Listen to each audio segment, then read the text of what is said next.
Ideally, would you like to work the defensive linemen and a little more too, the guys behind?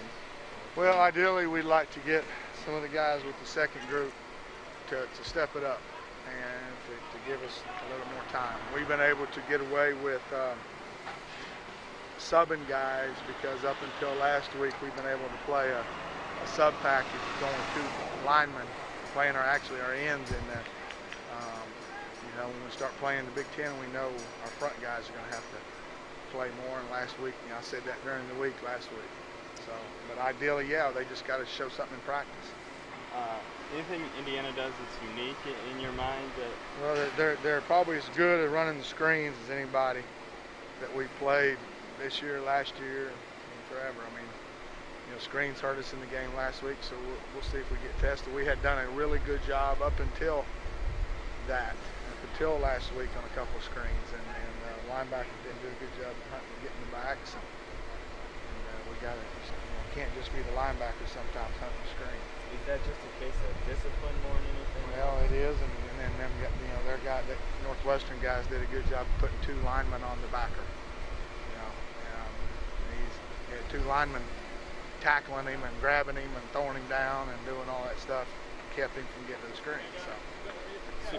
Just a quick question. You mentioned the other day you had a good relationship with Kevin Wilson, but I didn't get to hear all of it. What's your I've just known him in coaching circles and through the years, and got a lot of respect for the job. Obviously, I mean, how good were they on offense at Oklahoma, and how many great quarterbacks and all that other stuff that they have there. But it's Oklahoma too. You tend to have some pretty good players at Oklahoma, so that kind of helps. I've been blessed to be pretty good. Have pretty good players as a defensive coach too. So I guess he has a pretty good staff as well. Well, you know what? I guess I think Kevin could probably better answer that. So. All right.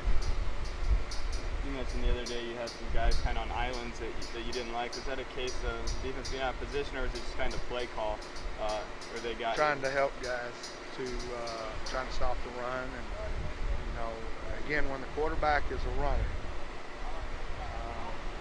The only way you have numbers to defend that is to put your secondary guys, in one-on-one situations.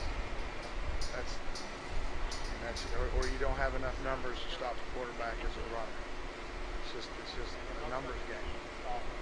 Played some really experienced quarterbacks so far this year. In the next couple of weeks, you got some younger guys. How do you take advantage of that? Well, you know what? I guess through the years I've had some guys, Matt Ryan comes to mind, that were inexperienced and came in and created some issues for me. So I don't, I think we need to do what we do game plan wise based on the plays they run, and not get too caught up in that. Because you gotta anticipate that you're playing, Matt Ryan and Aaron Rodgers and those guys every week. You gotta give them credit, because you don't ever know. Sometimes guys show up and all of a sudden get a hot hand, and there you go.